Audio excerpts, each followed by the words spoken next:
simply the I'm simply the host for this evening, and excited to share some information about cesspools with you. So we can go next slide. Oh, I'm so sorry. I do not work for the county. I am contracted to help facilitate the meeting tonight.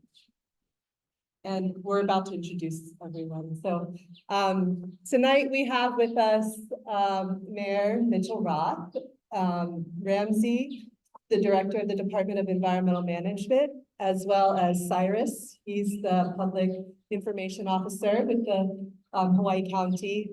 Also Kelly Hartman and Peter Sir, also with Department of Environmental Management.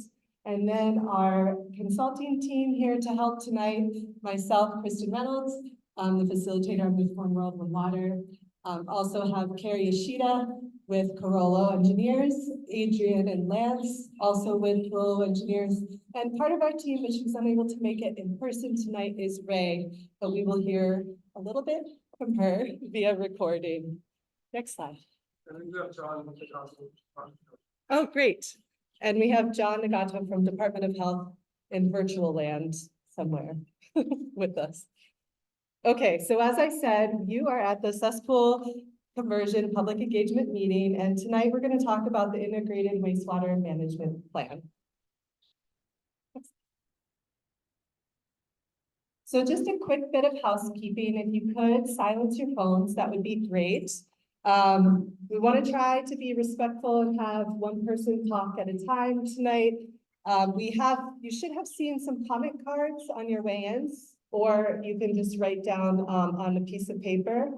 We'll hold the discussion till the end, but we definitely want you to write down your thoughts along the way throughout the meeting. There's also restrooms in the back corner here, water and snacks in the back corner over there. Anything on emergency protocols? Yeah, if you raise your hand, we can pass around some comment cards if anyone didn't get those. Okay, great. We can run some over there. Next slide. All right, so the agenda for this evening, we already got through some housekeeping. We'll share the objectives of the meeting tonight, as well as share a little bit about water stewardship and also the different cesspool conversion types that will be available. A little bit on costs tonight. We'll hear more in the second meeting around that, and then share kind of what the timeline will be for public participation and end with some engagement activities and Q&A. And with that, you don't have to listen to me again for another couple slides. I'm going to pass it over to Cyrus to welcome us. Thank you.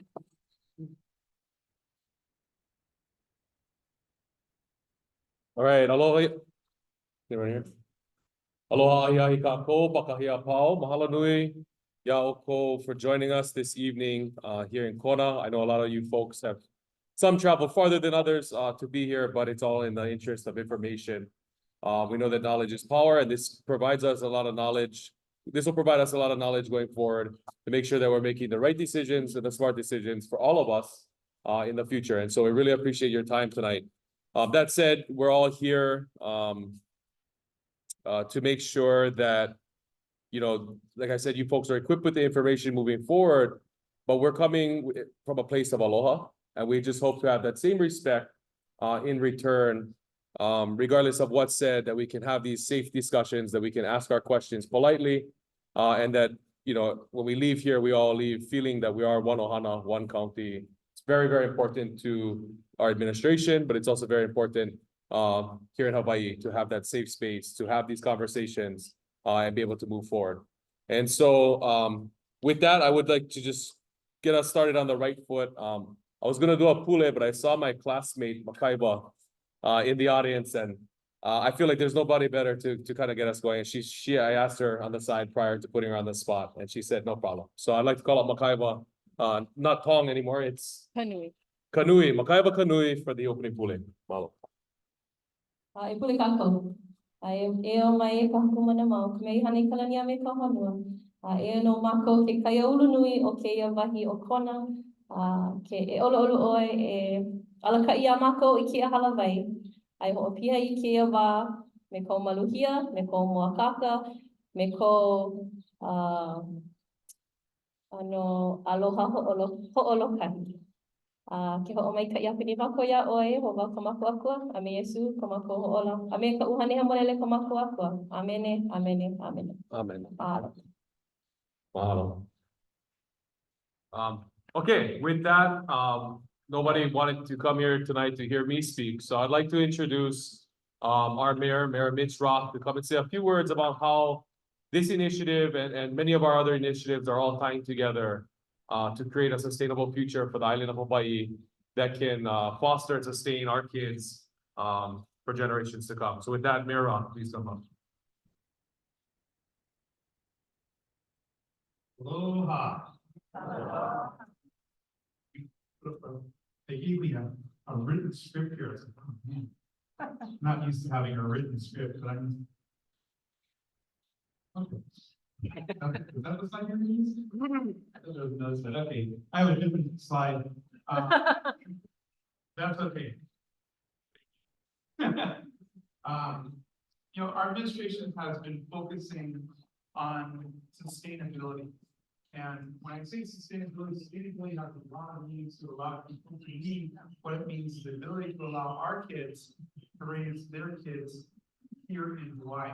In order for that to happen, we need to be making sure that we are, okay, got it, okay, that we're doing several things. We have to make sure that our kids have a place to live affordably. So we're working on affordable housing. We need to make sure they have quality jobs, but we need to also make sure that we're taking care of what we have, the environment that we have. And so one of the things that we need to be doing is we need to be looking at how Native Hawaiians did this, the Ahupua'a model. I recently went on a trip to the United Nations with some kids from Kamehameha. And they talked about this idea of the traditional Ahupua'a from the mountain to the ocean, holistic natural resource management. One of the things they talked about is if we do something up above, it affects what happens down below. And we do something down below, it affects what happens up above. And so when we're thinking about this holistic natural resource management, we have to think about everything that goes on with our water, not just our wastewater, but our drinking water, how we're taking care of our oceans, all very, very important. We've been put in this position to be stewards of the land, so we need to protect our groundwater, we need to protect our coral reefs, we need to make sure that we have redundancy and resilience in our wastewater infrastructure, and that, I guess would be this stuff here, that we're really doing the best we can to take care of what we have here on this island. So thinking about that, we're here to talk about coming up with a wastewater plan for the entire island. We are at the very beginning of creating this plan. You are part of this plan. So even though we have some slides up here of what we're thinking, there's still lots of different ideas and things that, you know, we have to work on. I'm going to bring Ramsey up in a few moments, but before we get going, I have our attorney over here, Michelle on. Michelle, raise your hand over here. Michelle is here for the sole purpose. She told us, you know, there's a lawsuit. We cannot talk about the lawsuit. She'll jump up and interrupt if anybody brings any questions about the lawsuit. So Michelle is here. Wastewater is not the most sexy thing to be talking about. Okay, for some it is. Mine out of the gutter. Sorry. But unfortunately, we inherited some really major infrastructure problems on this island. And we're in a park where we have infrastructure problems, we have roads where there's infrastructure problems. We've been trying to work on our infrastructure throughout this entire administration. Believe it or not, this is probably the biggest infrastructure issue that we have on this island. And our administration will probably spend more money on this issue than any other issue that we're dealing with. Give you an idea, I don't know how you guys are gonna bring this up in your slides. We talked about what's happening in Puna, having to convert all of the cesspools in Puna. Having either a facility, septic tanks. We're looking at over $1 billion for Puna alone. I know we're in Kona, but we often think about problems. When I came in, I thought the biggest issue that I was going to deal with was the Kailua-Kona wastewater facility. This is actually one of our better facilities when you compare it to what's happening in other parts of the island. Ram's going to talk about some of those issues that they've been working on, but just realize this is an important issue. To me, it's like having a pizza. The pizza is our budget. We have 12 pieces of pizza, and having to feed 1,000 mouths. How you divide that pizza up is kind of the task that we have. So this is one of those things that there's more slices of pizza than 12 just for this one issue. I want to thank our Department of Environmental Management staff that's here. I see Peter, I saw Ramsey, I think Mark is here, Kelly is here, somewhere around here. But at this time, I'm going to bring up Ramsey to talk about some of the projects that they're doing and kind of talking about what we're doing tonight. So with that, Ramsey Hunter.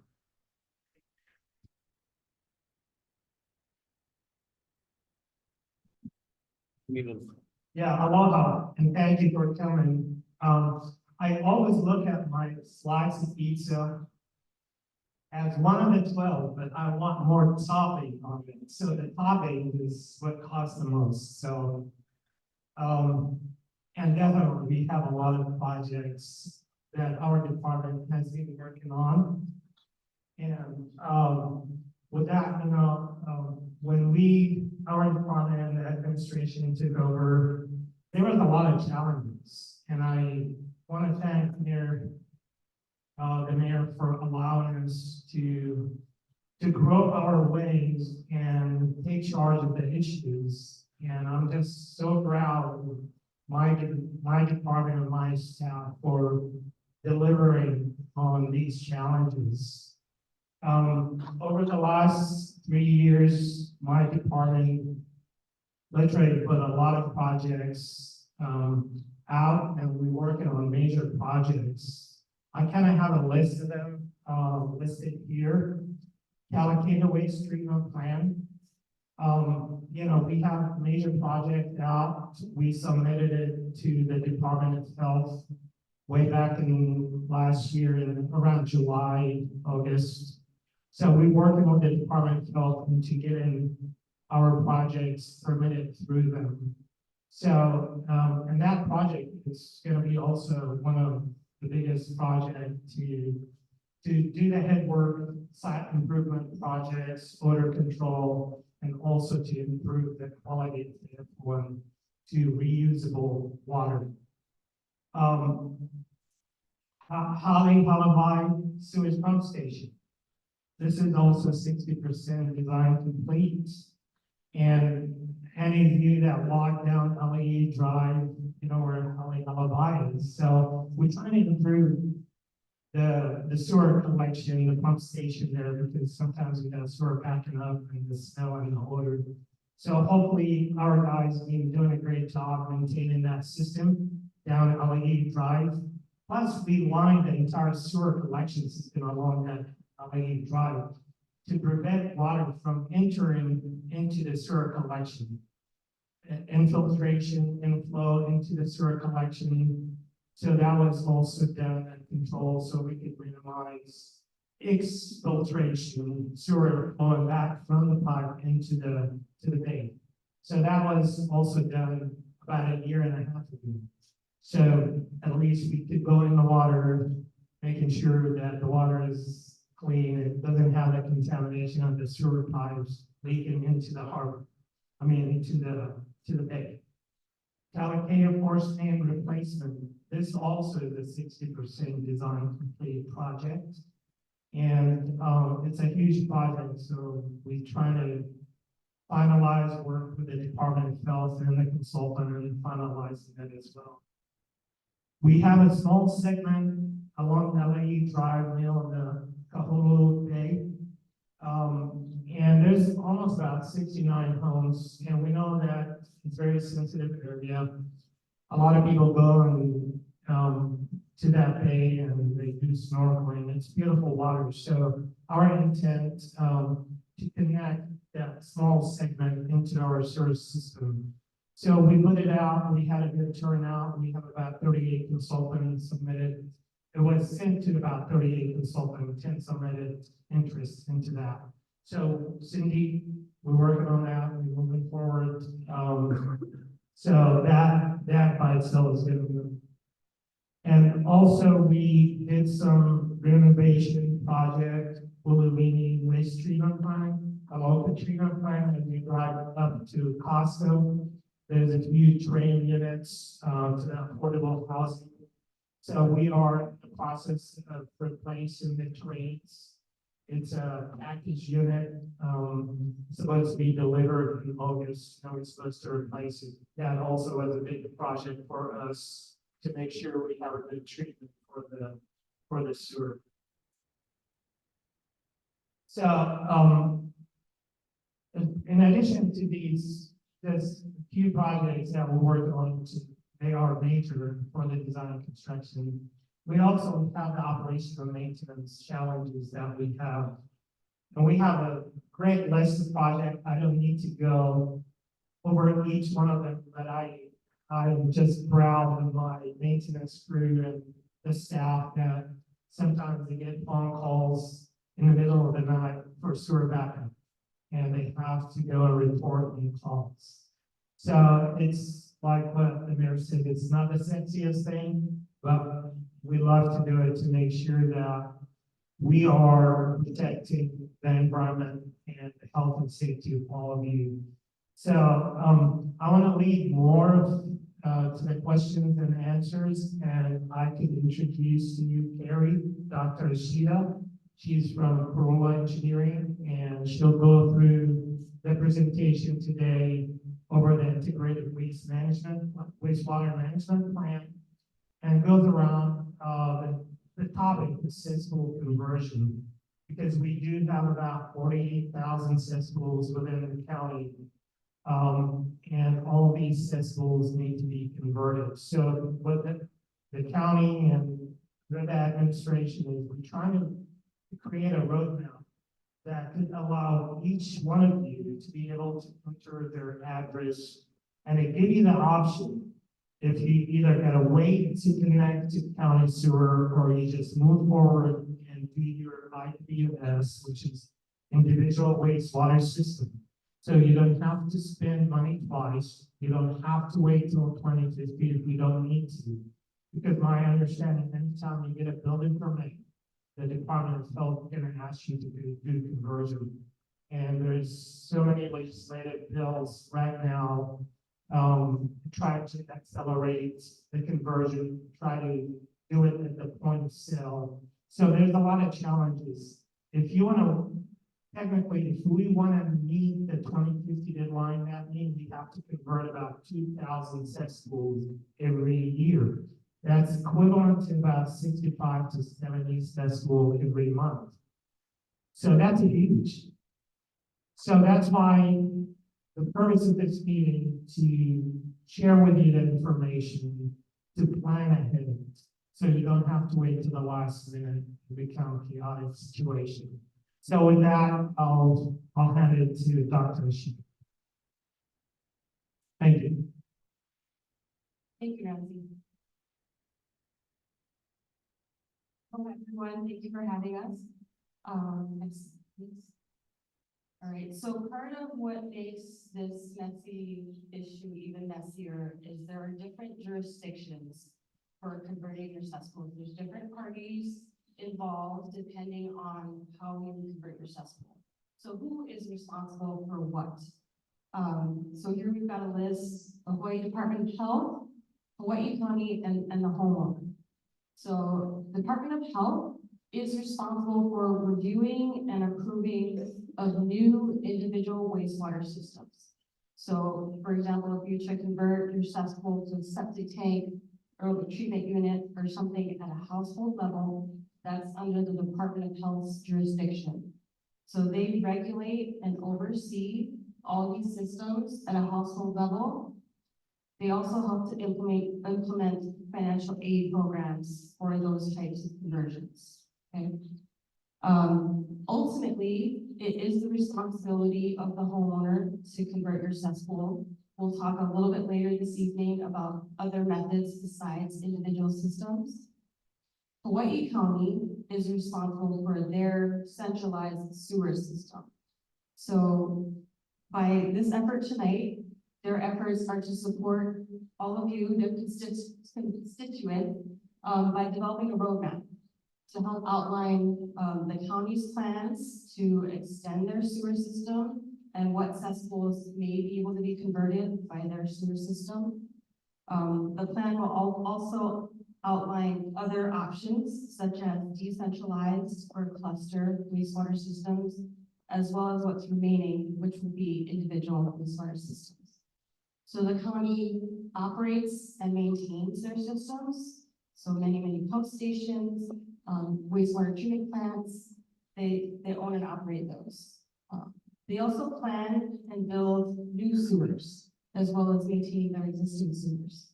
Another department, not necessarily the Department of the Environment, but Environmental Management, but Department of Planning and Permitting does review and approve building permits. So part of what is so challenging about this particular issue is there's different jurisdictions depending on how your cesspool is converted. With that, I'm going to hand it back to the facilitator, Christina. Thanks, Carrie. You can go ahead and do the next slide.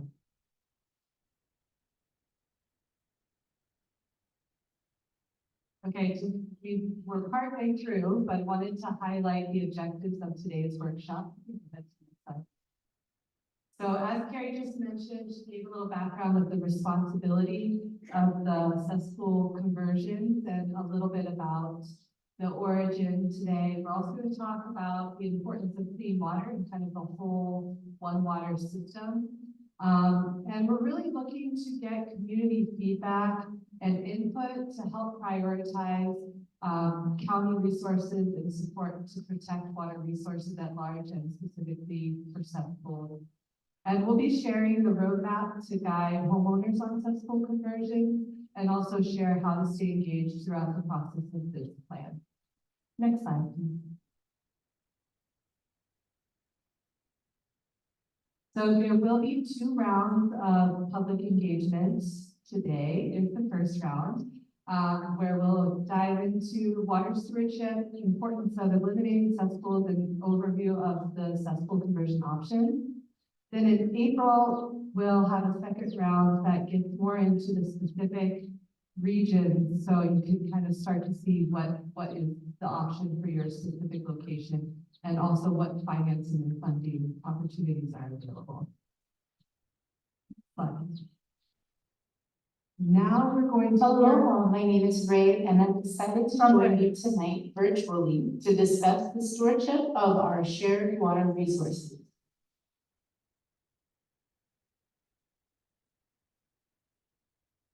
We wanted to begin by discussing the traditional system of Native Hawaiian natural resources management, which revolved around the ahupua'a. Historically, resources were managed from Mauka to Makai for the benefit of the people and the perpetuation of natural and cultural resources. Native Hawaiians recognize that actions we take on land can have a direct impact on the health of our water resources and embrace the kuleana to care for these resources from Mauka to Makai for the benefit of present and future generations.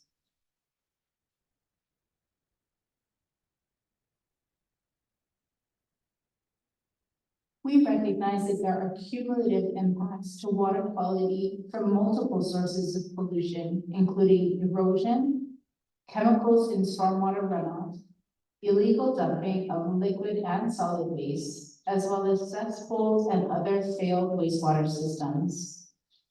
Although cesspools are just one of many sources of pollution, they are a source that we have direct control over. If we all work together to convert cesspools to something better for our environment, together we can make a big difference.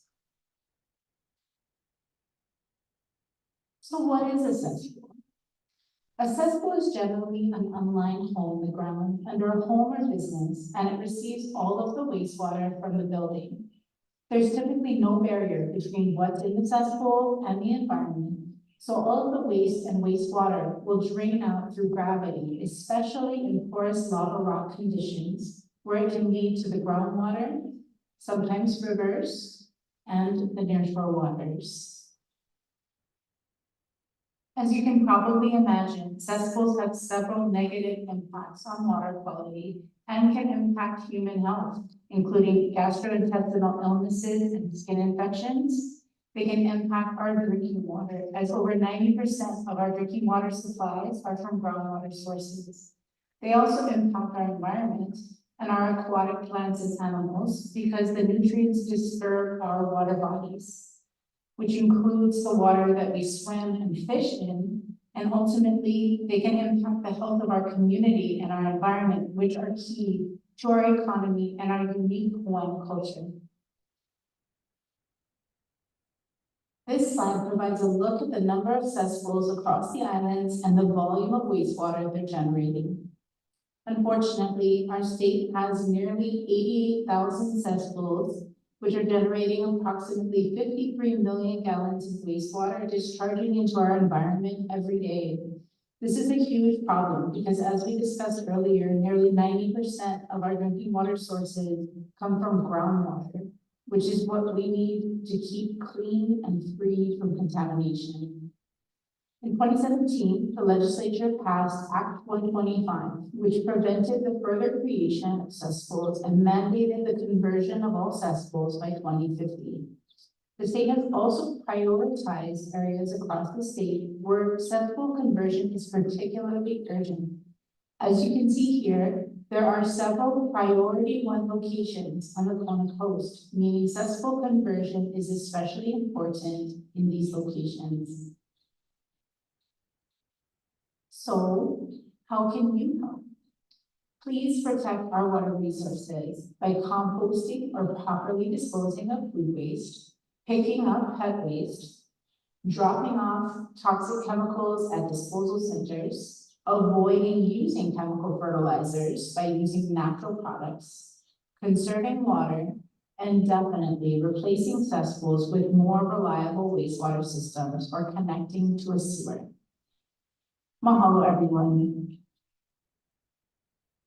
All right, Ray sends her regards and regrets that she could join us in person today. I'm glad that recording worked out. I'm going to share with you more, as promised, on the different cesspool conversion types and methods. So next slide, please. So there's 3 options, and the important thing to recognize about each option is there's 3 major parts, no matter what option. There's a collection aspect. You have to collect the wastewater and get it to treatment, the second step. And then the third step is disposal. So no matter what method you use to convert your cesspool, there's those 3 parts: wastewater collection, treatment, and disposal. The different ways are connecting to an existing county wastewater treatment plant or other wastewater treatment plants, a decentralized or cluster system, or, as we mentioned before, an on-site or individual wastewater system. So really just kind of imagine zooming in and out of a household up to, like if you're in an airplane, that view of an airplane is more of a centralized system, right? The middle one, decentralized, maybe more of a block level, whereas the individual wastewater system is at a household level. So kind of think about it that way as we walk through each. Next slide, please. So first, option number 1, connecting to the county's sewer system or other sewer system. Some things to consider for this option are your proximity of your home, your cesspool, to the existing county sewer system or the future system where the county will extend to. And we're trying to take into account in part of this plan, the feasibility of extending the county sewer system. So some of the factors that play into that are the available treatment capacity. Is there room at the plant to connect other cesspools or other growth to accommodate for those flows? And then, of course, cost. There's a cost to those upgrades and expansions that the county needs to consider. Next slide, please. So some of the different benefits and challenges of this option. The benefits are, there's a potential to reduce potable water use and increase recycled water use. So at a wastewater treatment plant, you can treat the water to a very high level where it is safe to reuse for different purposes.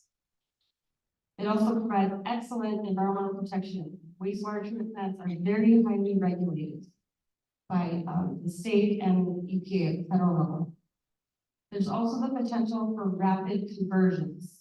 So for example, if the county were to extend their sewer system, they could pick up many homes that are within their reach. Another benefit is homeowners will not have to operate and maintain their own mini wastewater treatment plant, which is what you would have to do for an individual wastewater system. And then lastly, there's the potential to reduce the burden on the homeowners. All that you would be responsible for is your lateral, which is the connection from your home to the county sewer system. So just that collection piece. Some of the challenges are the county would need to expand their sewer system. There's a cost to that, a significant cost, as Mayor Roth mentioned. But there are ways that the county can finance and fund that, sewer fees and whatnot, and they can finance that over time. Also, this requires county staff to plan the projects, to oversee the projects. Some of them are here, they work very hard, and to implement those projects, as well as operate the treatment plant, the pump station. It takes resources, human resources. Next slide, please. The next conversion option is connecting to a new or existing decentralized or cluster wastewater system. So this is kind of at a smaller scale, a wastewater treatment plant, or at kind of a block level. The image up here to the right shows multiple homes. The wastewater is being collected from multiple homes and then sent to a treatment plant that is kind of a smaller version of a county sewer wastewater treatment plant, but it's bigger than an individual system. So it could connect, 50 or more homes, depending on the location. There's also, of course, costs and feasibility of construction to take into account, as well as student fees. Next slide, please. So some of the benefits and challenges of this option. Again, you've got the potential to reduce the use of potable water and potentially reuse the water. A decentralized or cluster system would still be heavily regulated, so it would be safe to reuse the water. Provides excellent environmental protection. Again, there's the potential for rapid conversions, more than one home at a time, up to 50 or more. Again, the benefit that homeowners don't have to operate and maintain their own mini wastewater treatment plants. And again, potential to limit the scope so that the homeowner just needs to cover the lateral or the connection to the sewer. This option also potentially broadens the range of funding. There's some grants and loans that may apply, that may not apply to individual systems. Some of the challenges, you've got to convince all your neighbors to get on board with this option, right? Everyone has to get on board so that it makes sense. It just makes more economical sense. If everyone in the neighborhood that has cesspools is in favor of this option, that's not always easy to get. There are costs for upfront planning, design, and construction, and there's a need for licensed, skilled operators and engineers to plan and design and construct that system. There's also land and space requirements, so you have to find a location for a treatment plant. Everyone has to be okay with that. It's not always easy to do. Next slide, please. The last option, we mentioned it earlier, is converting to an approved Department of Health on-site system or individual wastewater system.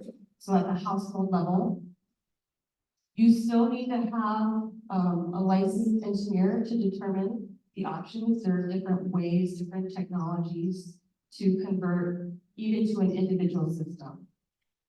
There are regulations. So up on the screen are the local regulations for administrative rules that is overseen by the Department of Health. You would need to submit an application for each system. The Department of Health would need to review and approve that application. There's some guidelines listed in the regulations. There's a typical minimum lot size of 10,000 square feet. Next slide, please. So some of the benefits of an on-site system or individual wastewater system, potentially lower construction costs. We'll talk a little bit more about costs in a little bit later tonight. It's not as good as decentralized or centralized sewer systems, but it's better than cesspools. So you get a little bit more treatment depending on the conversion type. It's still not as good as other options, but it's better than just keeping a cesspool. Additional land would not need to be acquired, like the options for decentralized or centralized systems. There are relatively fewer permitting requirements, and you as a homeowner can demonstrate environmental stewardship by moving forward with this conversion on your own. Some of the challenges: homeowners are then responsible for operating and maintaining your own system, your own mini wastewater system at a household level. The costs must be borne by the homeowner, and financial support is needed by many in the state. You still have to hire a licensed engineer to design the system.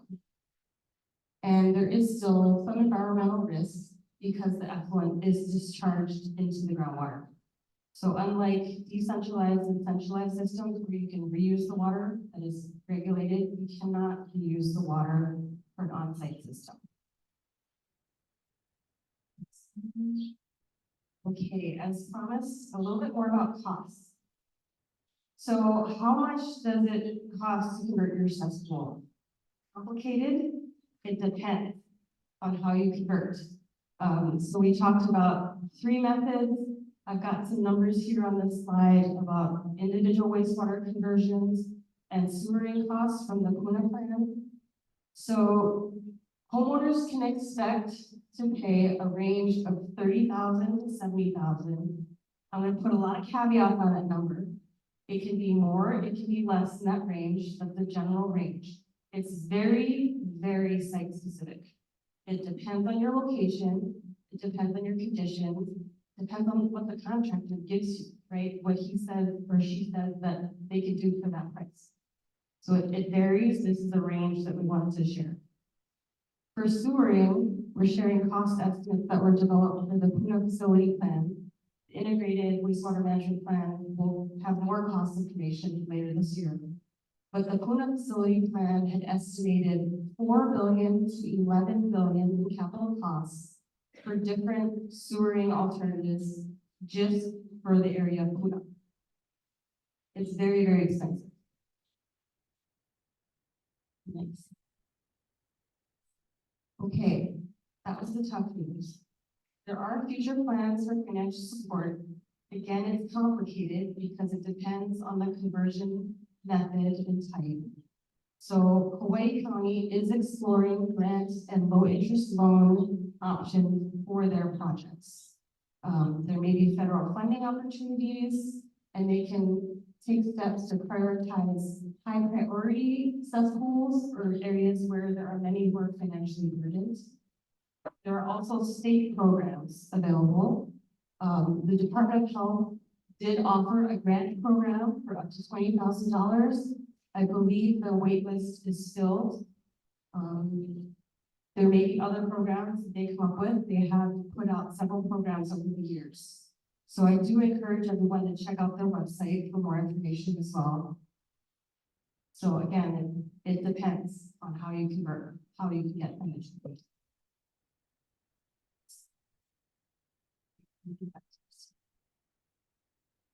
Are you guys okay? Those are some big numbers. So we're coming into the engagement portion. So if you have questions, you can already start to jot them down. But I just wanted to summarize what we have. Again, I think we talked about this already, but we have our first round today, and the second round is going to have more level of specificity in terms of locations and conversion options as well as costs.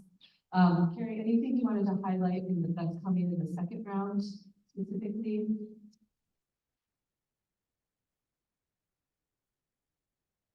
I think you hit on it, Kristen. So there'll be another slide later in this presentation that shows the different areas we'll be on meetings this round and the next round. Our plan is to have maps of different areas. So this is a slide that shows the other meetings that there's one more meeting this week, February 15th on the Hilo side.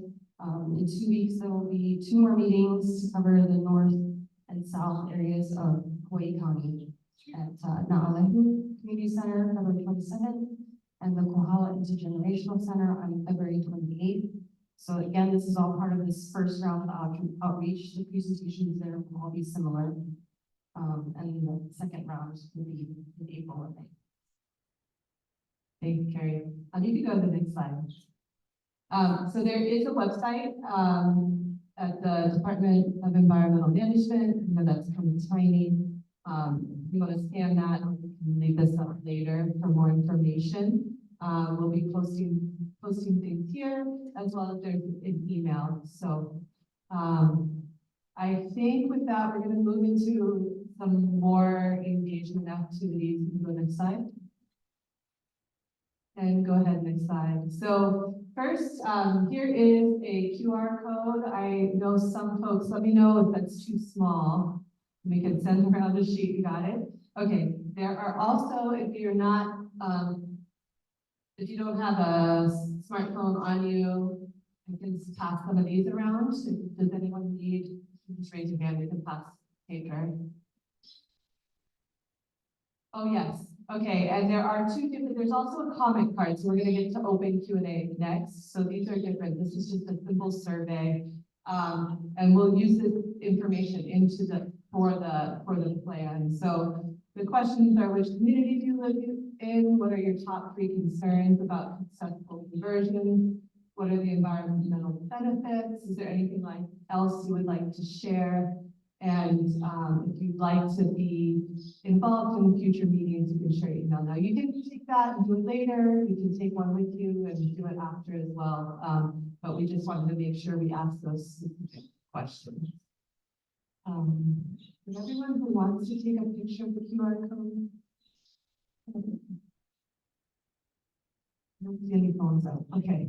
You can go ahead to the next. Oh, wait. Okay. So up next, we have a bit of a stretch your legs activity. I'll pass it to Adrian to explain. Hi, we're hoping to get your input to help us gauge which aspects of successful conversion are most important to you and your community.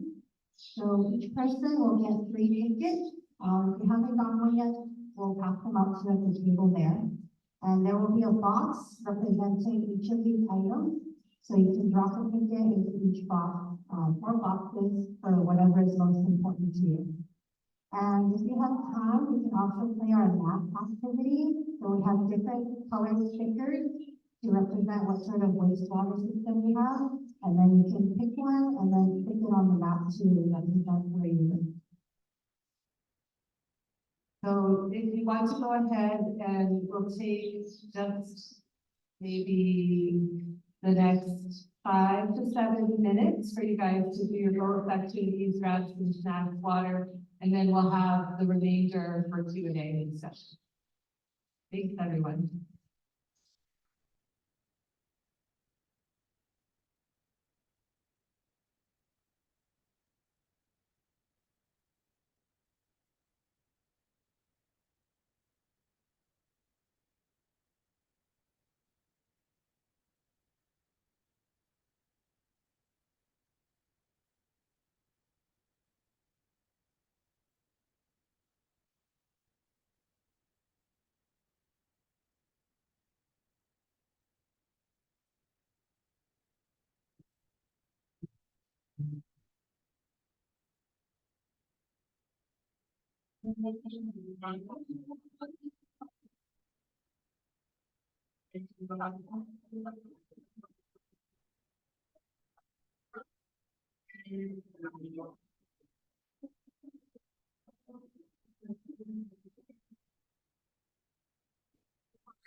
So this one's the bun, and then remind me of this one. Right here, just set up the sides. Oh, okay. I just was so afraid to touch the side from your Oh, you're good. preamble. Don't hold it.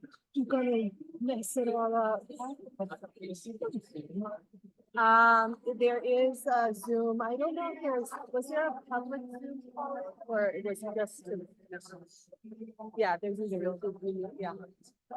Yeah. First part is.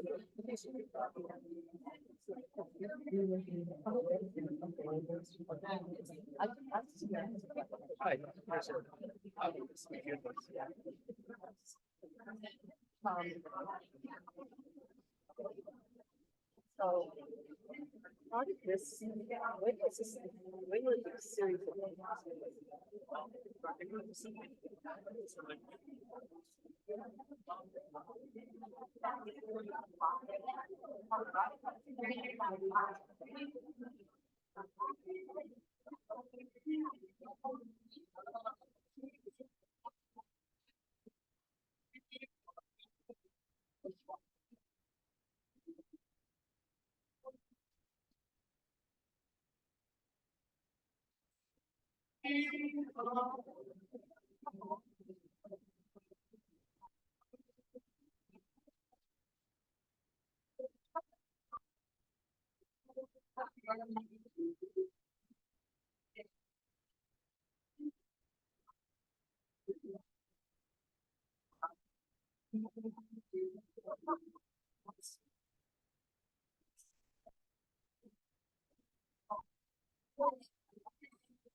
All right, everybody, if you could come back to your seat, armed with your questioning. And we're gonna ask that you speak into a microphone since we are recording this meeting. When you have a question, and you'll have some mics available to pass out.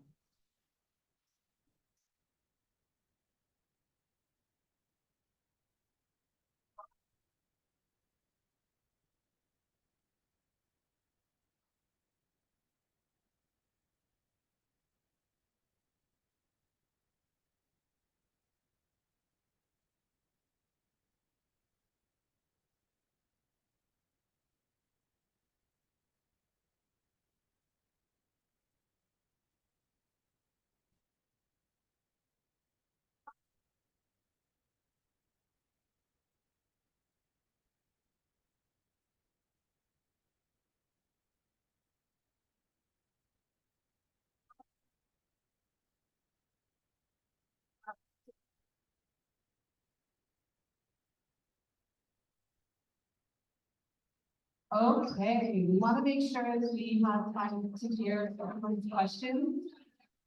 So please take your seats. And, if you can be succinct and we want to get to as many questions as we can tonight, and if we don't get to your question, please make sure to jot it down on the comment card so we can make sure to incorporate it.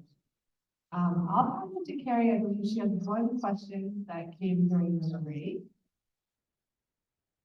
All right, yeah, so I did receive one question. The question was, about septic tanks and how much better are septic tanks than cesspools in terms of water quality treatment. So the difference between a septic tank and a cesspool is that a septic tank is actually lined, right? It collects the waste coming from your home. Solids will settle out generally, and most will stay in the septic tank, but the liquids will still exit. Usually it's through a drain field, so pipes underground where the liquid seeps out to and then drains back into the ground. So it's partially treated wastewater, maybe 30% removal of organic matter, no removal of nutrients. So it's better than a cesspool, but not a lot better. And it may not be a good option depending on where you live. If you live near a stream, drinking water source, near shore waters, it may not be a good option. Thank you, Carrie. All right. There we go. Who has a question? And I'll bring the mic to you.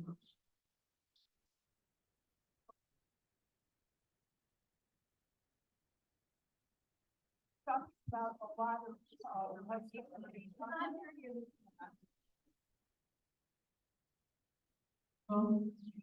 talking a lot about what needs to be done, but what part of the government is going to subsidize our expense? It falls on the individual. There has to be something either federally or state that's going to help us, because that's a big expense.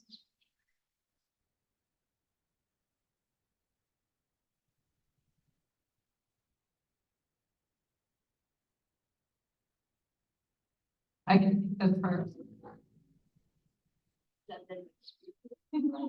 Opposite sides of the room. There we go. I can take the first response to that, but it will be, this is an ongoing work in progress. So, there's some resources on the Department of Health website that call out the total expense of cesspool conversion. And it's just to level set here, it's on the order of magnitude of something like $3 billion. So it's a big dollar amount. Now, there are some federal programs that are, that the state can tap into for some of that. It's really going to be prioritized based on what priority area you are in terms of the impacts of the cesspools, as well as the affordability constraints. So I think hopefully at the next meeting, those specifics of what the exact programs are available will be out, but that is an ongoing huge gap. I'll see if Carrie wants to jump in, but, or if any folks from the county, that everyone's still trying to work on. So there were grants that was made available. They were advertised in March. I went up to May, they were all gone. I think she turned it on. I just put up this announcement.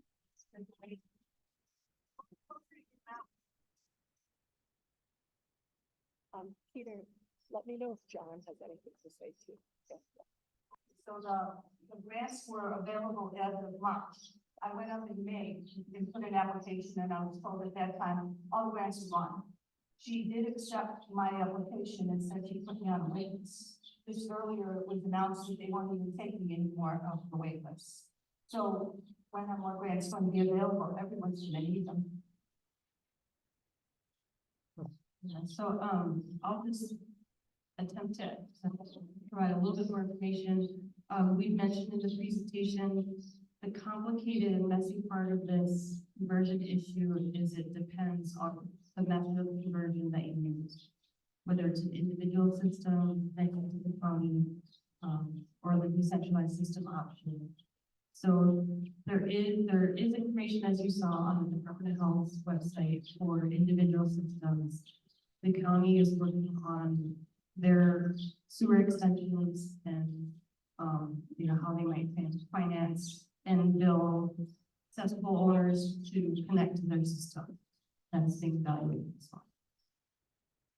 So I understand that doesn't answer your question. So Department of Health is virtually, did he have anything he wanted to share? Yes.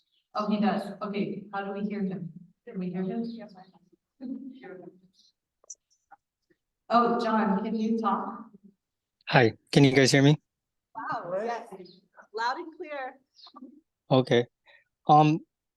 I guess like everybody is responding, it is a complicated question and answer. I mean, that is the big question, the funding source. There, as of now, the only program that we can't speak of that got off the ground was last year. The legislature passed a pilot grant program, and that started last year. It was 5 million. The applications came in really quick on the first, I think, 2 or 3 days. But like I was just telling the legislature today in a hearing, you know, that is a good sign. It's there's a lot of money, but the process, honestly, I'll be honest, it was given to our branch without giving us resources as well. We all have tasks to do our main function, which is regulate the systems to make sure that the equipment going in the ground is safe for our groundwater, safe for the public. But we were also given this task to run a grant program. I have some experience running our loan program, which also is trying to figure out ways to get federal funds through the state to the county level. So there are programs that we're trying to develop, but again, these are also not, there's no extra resources. So everybody's kind of asked to bear with the complexity of what's going on. We're trying our best to get funds to the public, but it's at the beginning stages, like the county said. So we will highlight this as a gap and we'll try to provide more clarity in the next round. It is very well known that people are very sensitive to the need and very aware and looking at all options, but no one's found, you know, that silver bullet yet. So thank you for that question. It'll be highlighted. Other questions?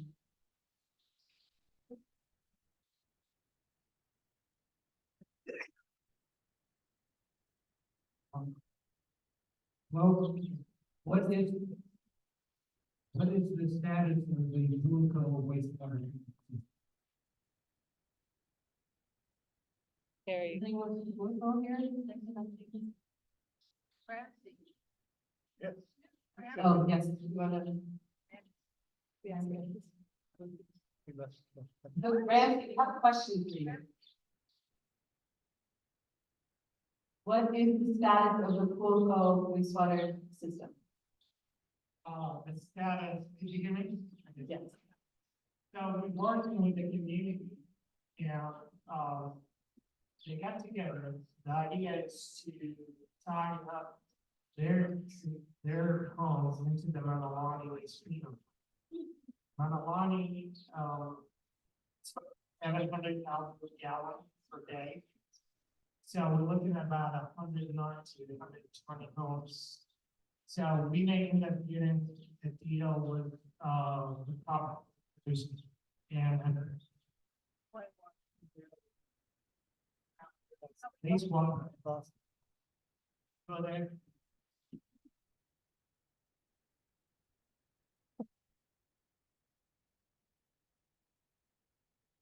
Maybe that's what it is. So the idea is to allow the homeowners of the 109 to 120 homes to fund the sewer collection system. So we could build the sewer collection, then get dedicated to the county. We take it over for maintenance, for operational maintenance. Manawani Waste Treatment Plant, the American Water Company, will do the treatment for that wastewater. So it's kind of partnership with, the government and the private and the individual homeowners to build a sewer district to fund the collection system on it. So that's what we look at now. Is this a private public partnership then? Is this a private public partnership? Private partnership where the private entity wanted to take the wastewater and treat it. And the government will take the collection, maintain it and operate it after construction is complete. What breaks the line between public and private is as long as the government doesn't fund the project. Otherwise, we trigger the court decision. So in this particular situation, the homeowner is gonna finance the construction of that sewer collection system and then dedicate it back to us. So do you mean, will it be a gravity line or will it be an alternative? Will be a gravity plus force in one. Okay, next question. I know we have a lot in the room. Yes, right here. Thank you, Ramsey. I mean, you might as well hang around. You do it good. Sorry, now you're up here. The Kailua-Kona treatment plant had excess capacity that could handle all of the zone one replacement here in Kailua-Kona. Kailua-Kona Waste Treatment Plant is designed for almost 5 million gallons per day. I think permitted to about 6.8 million gallons per day. Currently, we have 1.8 million gallons per day. So at 1/3. So technically, we have 2/3 capacity. And currently, our consultant is working on defining the service area boundary. So eventually, we're gonna look at the entire area within the west side here and figure out what area is gonna be priority number 1 to be connected to gain that capacity. So the closer to the collection system, we're gonna have higher priority because it makes sense, we can keep it, right? And the farther out, it's probably could be looked at a more financial planning of how we're gonna extend the sewer line farther out to gain that capacity. Affordable housing is gonna have high priority as well. So if there's any development for affordable housing within the service area, because they get funded by the federal, so hopefully they put sewer collection as part of the funding. So there's a lot of different thoughts, ideas, we put it under that integrated wastewater management plan. So hopefully by the time this study will give all of you a better roadmap, a vision for the entire county for years to come. So hopefully, you know, any comments that comes from you guys is well appreciated. If you cannot ask tonight, please take advantage of the comment card as well.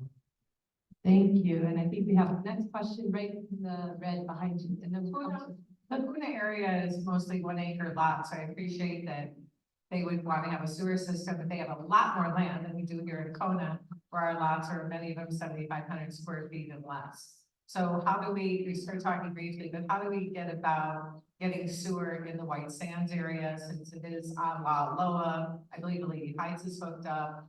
You're talking about extending to Kahaluu. What are the ways that we can bring in a sewer district? And how also would it get paid for? That would it be us for that to the sewer, the cost from that at our property? Yeah, there's multiple options currently we're looking into. Chapter 32, within the county, the state, that's the HRS, administrative, chapter 32, allows us to create a sewer district. So a sewer district, get funded by, the county will borrow money to do the capital improvement for your project. if we get 55% or more of, your residents within the community, voting with, an agreement to create that district. So, that's if you're so far away from the collection system and you need your own waste treatment plan, because Wabuko area, they were entertaining that option of building their own waste treatment. So in your situation, I think you're so close to the sewer collection system. Therefore, maybe under that study, your option will be to extend that sewer collection into your subdivision. And then that cost, at least we could figure out the cost to bring it to your right of way. And then from your house to the right of way will become the homeowner responsibility, similar to putting your own septic. So there's multiple options that we entertain. We're not gonna find one size fits all solution. It depends on the site specific, it depends on the location, how far your subdivision from the sewer collection system. The collection system that's gonna be tying your subdivision doesn't have enough capacity. Joe mentioned that about the treatment plant have the capacity. But the other question is, do the sewer collection system currently underground be able to take that extra connection? And that's where we're doing the hydraulic modeling to figure out the current capacity within the collection system. So if you have an 8-inch sewer line, you're gonna tie another 1,000 homes to it, may not be able to take it. That sewer line needs to be enlarged to 18-inch. So all of that's gonna be analyzed and looked at as we make the decisions. Next question right here. Go ahead. Yes. Any thoughts to mitigate it at the individual home level without converting to the septic tank, such as looking at gray water use, as separate from, the toilets, sanitary use, and dispersing that on your property to water your lawns and so forth? And there's been any thought about, I just looked it up just now, incinerating toilets. Something that would take care of the waste on site without having to go to the treatment. That way, the conversion wouldn't have to be necessary because you wouldn't be adding all the pollutants into the cesspool as we currently. Yeah, the challenge, then I'll get it to you. The challenge with that, the green book allows you, the building code allows you to be able to kind of isolate your gray water from black water.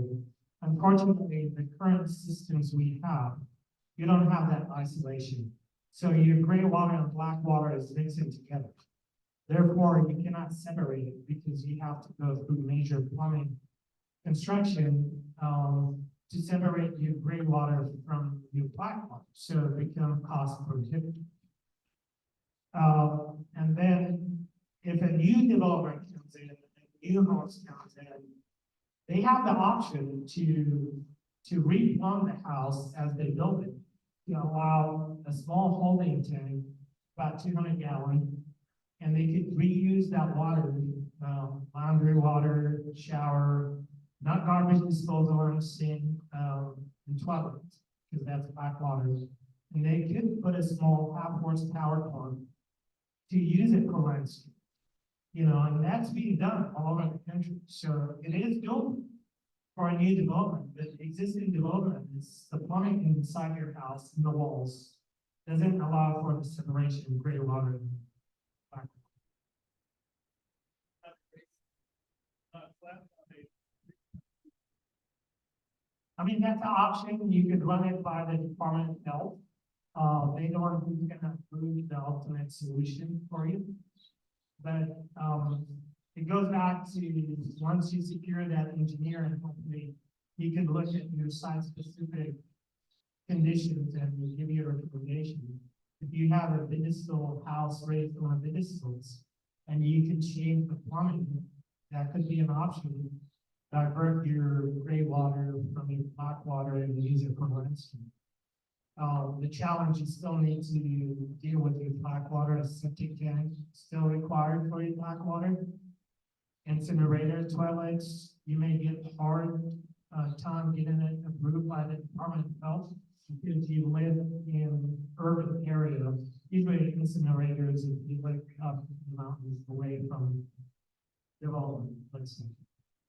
Thank you. No, I think we want to make sure we leave some time for the next question, but thank you very much for that question, because that's a really great way to store water, is to do that. And I know a lot of people are supportive of that and also working with pilot programs and pilot technologies and that sort of thing. So if you are interested in being a demonstration, I think some of those things are already happening now, even if they're not formalized in the Department of Health regulation. So thanks.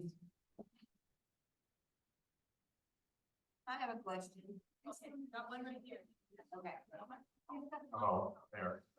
I couldn't get it on. It's kind of two parts. There's a lot of new development coming up in Kailua-Kona, and I'm wondering what the requirements are for them. Whether they have to go on the sewer system or if they have other options. And already, we have had older developments that were supposed to be put on the sewer system that were superseded by newer developments. And so I live in one of those older neighborhoods, and we were still waiting for the sewer system to happen there. And the newer systems, or the new neighborhoods are getting it. We sit and wait. Now we're gonna have to convert to something different. So what's going on with that? It's all about location, right? So if you are within the sewer service area, which our consultant is gonna redefine as we do this project. So Kailua-Kona treatment plant, when it was designed and constructed, what the idea is, certain area will be serviced by that plant. So, and as I just said, there's only 1 million gallon per day coming into it because there's a lot of homes or accessible and septic tanks. The current laws under the state for the Department of Health, if you build 49 homes and the sewer line is far off from your subdivision, they allow you to put a septic, even though you are within the sewer service. And that's where the challenge lies, right? Because you have current laws allows you to do it. And so we are working on redefining that boundary and get a better understanding of maybe possibly new legislation need to be introduced, new bills. The older homes, it's probably similar to the same, where when they built your subdivision, you were so far away from the sewer line to connect. Yeah. So you have sewer collection.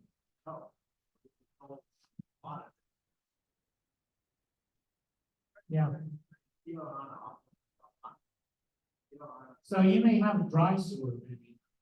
So if you have dry sewer, which you like it, then we don't have to tear up your road and bring sewer because you already have it. So all we have to do is bring the trunk sewer line into fronting your dry sewer and do the hookup. So as we do our study, we're gonna identify a situation like yours where if our dry sewer system was constructed at the time of the subdivision, that become high priority because you guys get easy to convert, right, once we bring the sewer to. Thanks, Randy. If there's more, The new development that's coming out, for example, 140 acres between, that is, from a drive all the way up to the Kamani trees, Kailua-Kona, you see through the circle, that's 140 acres owned by a competing developer. What will the plan be for that? They'll be required to connect. So they will connect to the sewer for the existing homes. That's what you're saying. Well, because the developer is gonna build the infrastructure to bring the sewer, so he'd be able to develop that 140 acres. You guys are already in a place, so don't have the money, so we kind of have to get through that. So we're gonna go to, here in the back and then, grab online. I know we're at time, but we're gonna try to do at least 2 more questions and then we'll be around. So we can kind of discuss anything or write down on comment cards. So, yes, go ahead. So we talk about this big fee. We're gonna have to pay, oh.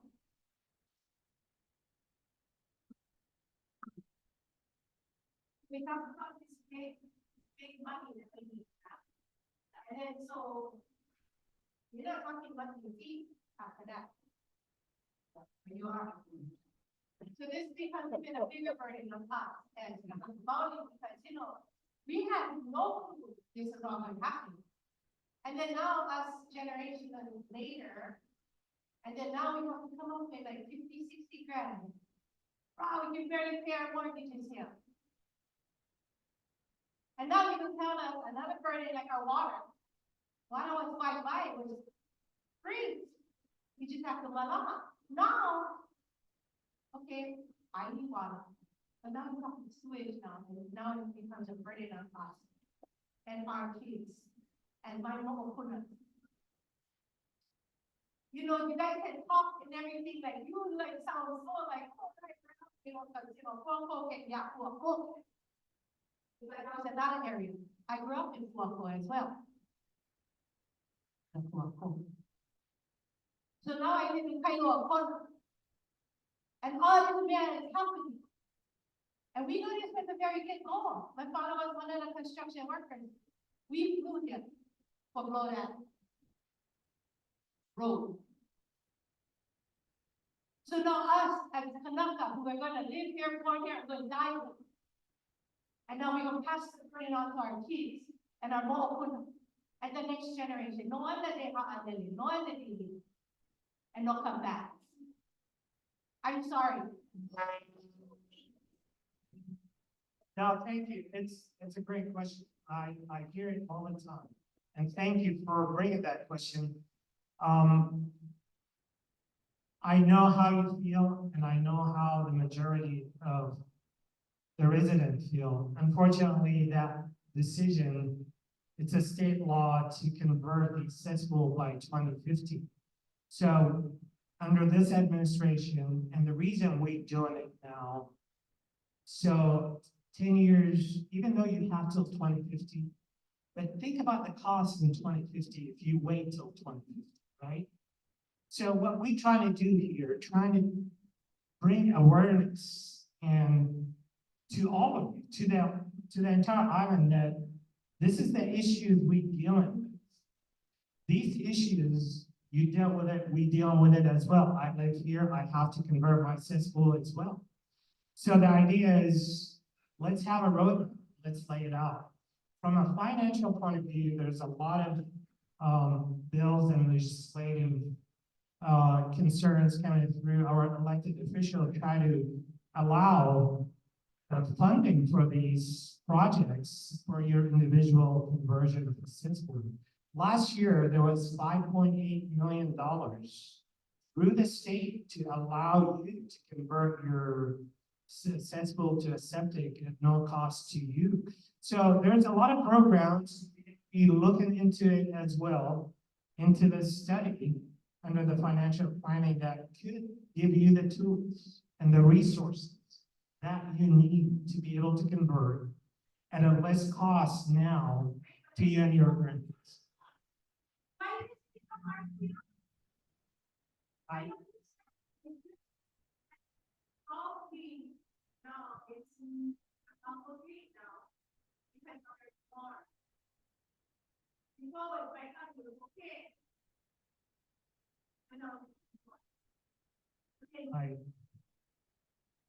I understand. I feel your pain, but unfortunately, we have a state law we have to comply with.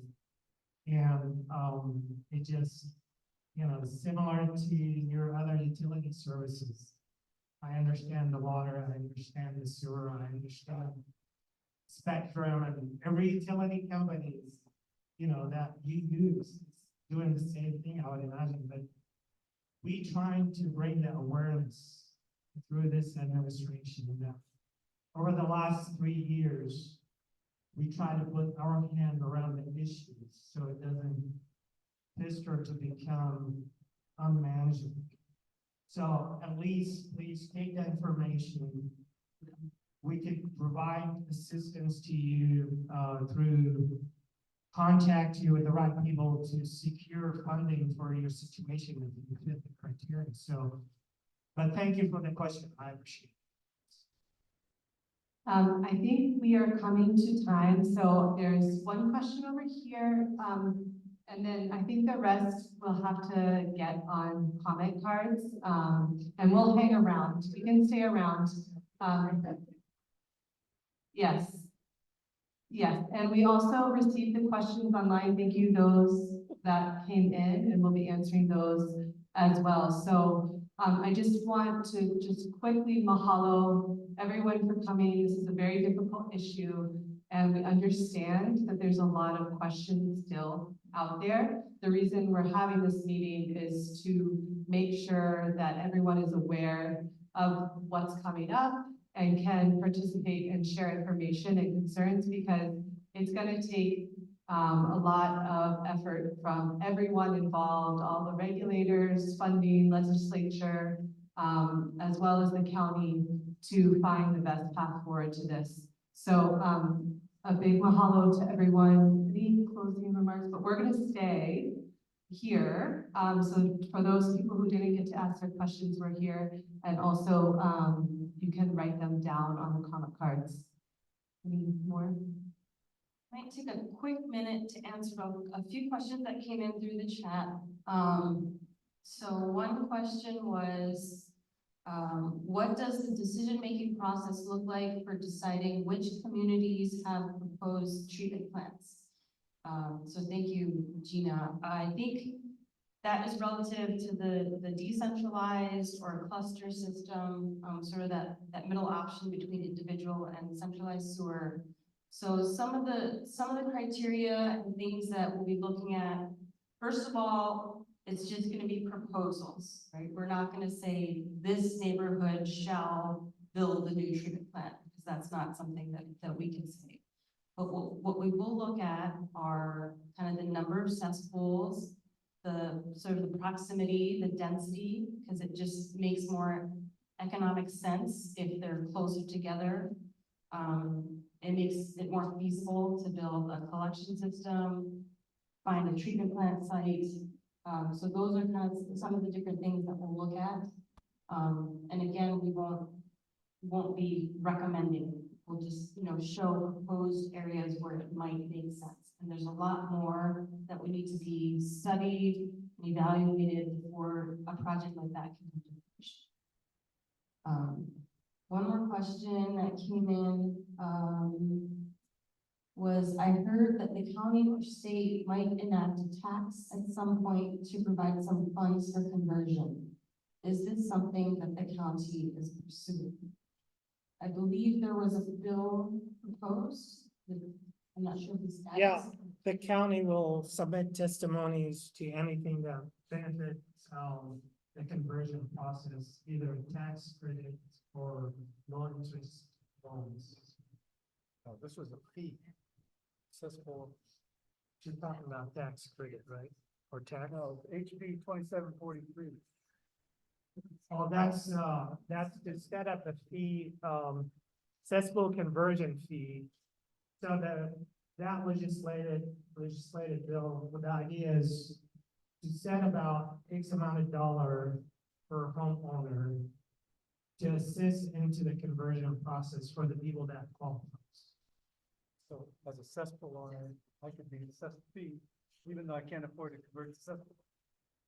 That's, and that will be a grant given away if that's what the bill for. So that's, you ask me, what's the bill for? I'm telling you what's the bill for. That's the intent of the bill. We will hang around. Anything else from online? We really appreciate everyone's time. We'll hang around here for the remaining questions and comments for a bit. please grab snacks, there's a lot on the way, and really mahalo for your time and attention, and we know this is a hard topic, and part of the reason we are doing this is so that it's as planned out as possible, and people are as aware as possible, even though, you know, the solutions are not readily available from the financial side, so really appreciate you, and everyone's time tonight, mahalo. Before everyone leaves, please just take down my email. It's sue@conacoastrealty.com. I've been working on wastewater issues and watershed issues for over 25 years in Kona. And I am spearheading Kona Bridge to Reef Institute. And I'm asking all organizations, community members to join in. I will be holding community events. I'll be hosting it. I just wanted to come to this meeting and meet some of you, but please take that number down, email down, and I look forward to working with all of you. Just look up two websites, emhawaii.org and genkialawa.org. And on Oahu, we are using effective microorganisms, genki balls, to clean up the Alawai Canal. It's so polluted. Our whole coastline is so polluted. And EM did a presentation to the County Council. They all agreed it's working well. It's working in Queen Yokolani Gardens, Rotary clubs, and I want to get our whole island on using this, which will reduce contaminants flowing into our oceans and beaches. I mean, the fish that we're eating and the ocean we're surfing and swimming in is just really bad. And I've watched it since 1976 on his island and my whole life. Thank you. Thank you, Sue. Oh, can you see your email one more time, Sue? sue@conacoastrealty.com. Mahalo. So we'll hang around. Thank you, everyone. Somebody, I think, have a question there. Everybody takes off, you should be aware. Is that capacity? Right now, there are 22 bills in the legislation measures that are trying to get passed through to move that gate up. So everybody here should bring a friend to the next one, bring half your neighborhood. It's gonna take a community to come to a solution, but don't count on 2050. That's getting pushed forward every year as the legislature meets, just every year. Thank you. And yes, also check if you're active in tracking those bills, definitely provide testimony. So we almost had a slide about how to provide testimony, but definitely stay active in your legislative bills. Thank you. That's what I tried.